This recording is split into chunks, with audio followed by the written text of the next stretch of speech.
Bismillahirrahmanirrahim. Kitab Bulughul Maram. Hadis 229 sampai 241. Masih di kitab sholat.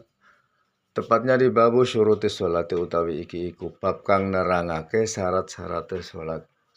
Hadis 229 wa Nabi Sa'id Al-Khudri radhiyallahu anna Nabi sallallahu alaihi wasallam qala al-ardu utawi bumi kuluha kabeh bumi iku masjidun dadi masjid ilal maqbarata kejaba kuburan wal humama lan patusan. Rawahu Tirmidzi walahu ilatun. Dari Abi Sa'id Al-Khudri radhiyallahu an bahwa Nabi sallallahu alaihi wasallam bersabda, bumi itu seluruhnya masjid kecuali kuburan dan tempat mandi. Hadis riwayat Tirmidzi tetapi ada ilat baginya. Hadis 230 wa Ibnu Umar radhiyallahu an anna Nabi sallallahu alaihi wasallam naha an yusalla fi sab'in al-mazbalati wal majzarati wal maqbarati wa qari'ati tariqi wal hammami wa ma'atinil ibili wa fawqa dhahri baitillahi. Rawahu Tirmidzi wa dha'afahu. Dari Ibnu Umar radhiyallahu an bahwasanya Nabi sallallahu alaihi wasallam melarang seseorang sholat di 7 tempat, yakni di tempat sampah, pejagalan, kuburan, tengah jalan, tempat mandi, tempat pertambatan unta, dan di atas Baitullah Ta'ala. Hadis riwayat Tirmidzi dan ia dhaifkan. Hadis 231 an Abi Marsadin halu al-Ghanawi qala Sami'tu Rasulullah sallallahu alaihi wasallam yaqulu la tusallu aja salat sira kabeh ilal kuburi madhep marang kuburan tertentu wala tajlisu lan aja lungguh sira kabeh alaiha ing atase kuburan. Rawahu Muslimun. Dari Marsadil Al-Ghanawi ia berkata, saya dengar Rasulullah sallallahu alaihi wasallam bersabda, jangan kamu sholat menghadap kuburan tertentu dan jangan duduk di atasnya. Hadis riwayat Muslim. Hadis 232 wa Nabi Sa'id Al-Khudri qala Rasulullah sallallahu alaihi wasallam idza jaa tatkala teka sapa ahadakum salah siji sira kabeh al-masjid ing masjid fal yang dur mongko ningalono ahad fa in ra'a mongko lamun weruh ahad fi na'laihi ing dalam telumpah lorone ahad adzan ing reget au qadharon utawa kotoran falyam sahu mongko becik ngusap ahad ing kotoran waliusolli lan becik salat sira fiha ing dalam telumpah loro.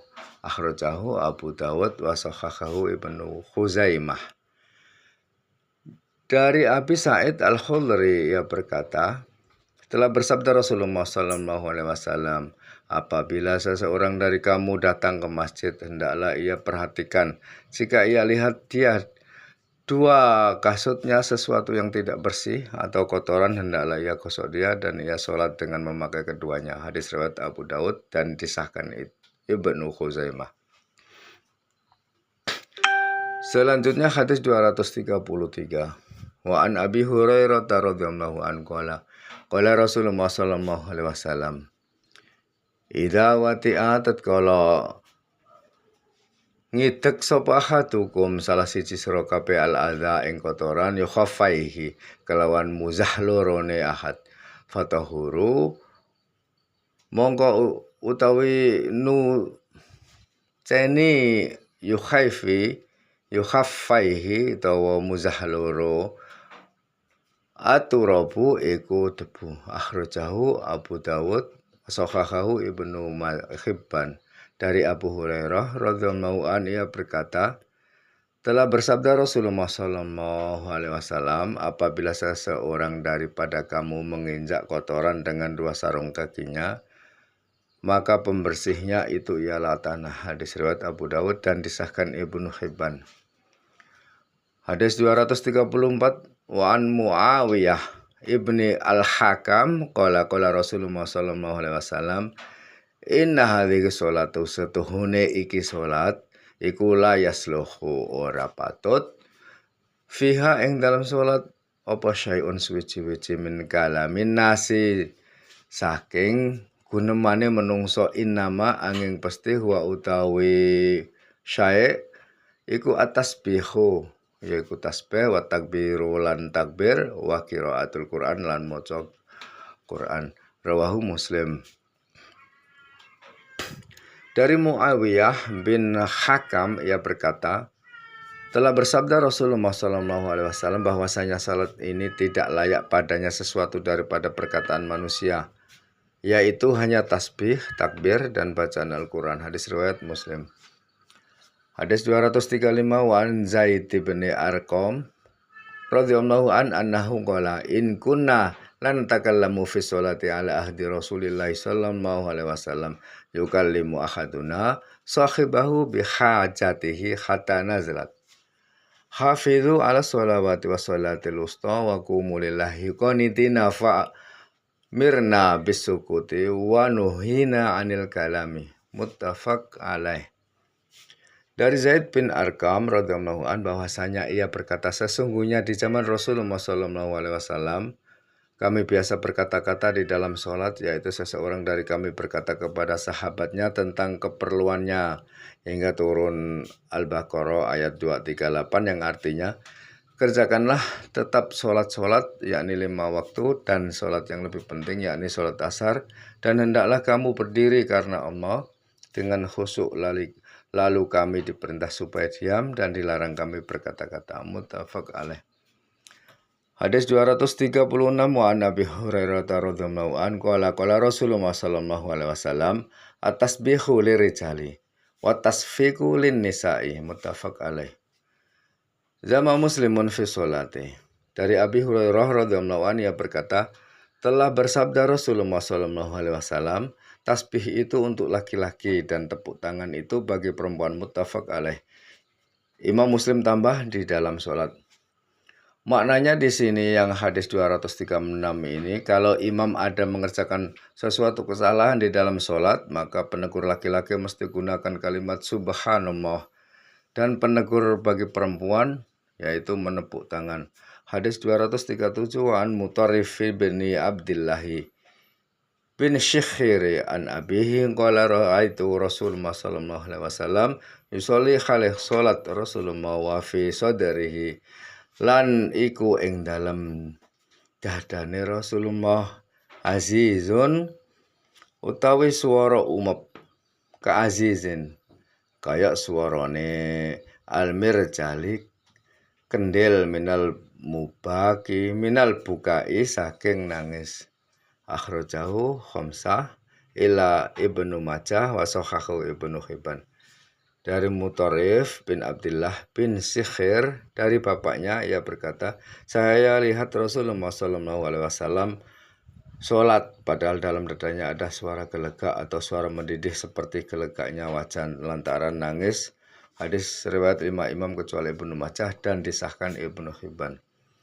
Hadis 238 wa Ali radhiyallahu anhu qala kana li min Rasulillah sallallahu alaihi wasallam madakhalani fakuntu idza ataituhu wa huwa yusolli tanakhannaha ali.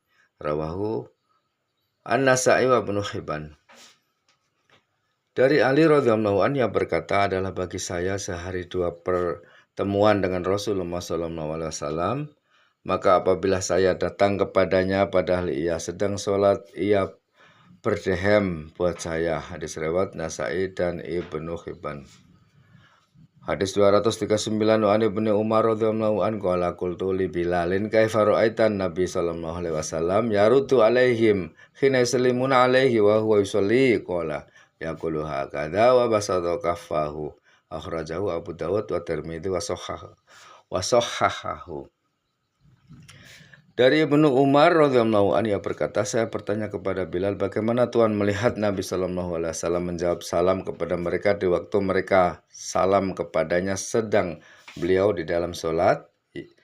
Ia berkata, yaitu beliau Nabi sallallahu alaihi wasallam menjawab begini sambil ia buka tapak tangannya. Hadis riwayat Abu Dawud dan Tirmidzi dan ia sahkan hadis. Hadis 240 wa Nabi Qatadah radhiyallahu an kana Rasulullah sallallahu alaihi wasallam yusolli wa huwa hamilun Umamati binta Zainab wa idza sajada wada'aha wa idza qama hamalaha. Muttafaq alaihi wa li Muslimin wa huwa munasa fil masjid. Dari Abi Qatadah radhiyallahu an ia berkata, pernah Rasulullah SAW sholat dengan mendukung Umamah binti Zainab, yaitu cucu Rasulullah, yaitu apabila sujud ia letakkan dia dan apabila berdiri ia dukung kembali, muttafaq alaih. Dan bagi Imam Muslim, padahal beliau mengimami orang-orang dimaksud. Hadis 240 ini bermakna menunjukkan bahwa membawa anak perempuan di dalam sholat tidak membatalkan. Hadis 241 wa Nabi Hurairah radhiyallahu anhu qala Rasulullah sallallahu alaihi wasallam uqtulul aswadaini uqtulu matenono sira kabeh ing hayawan al aswadaini ing hayawan ireng loro fi sholat ing dalam sholat, yaiku al hayata ula wal akroba lan kala jengking. Akhrajahu arba'ah wa sahahahu Ibnu Hibban. Dari Abi Hurairah radhiyallahu anhu ia berkata, telah bersabda Rasulullah sallallahu alaihi wasallam, bunuhlah di dalam sholat dua yang hitam, yaitu ular dan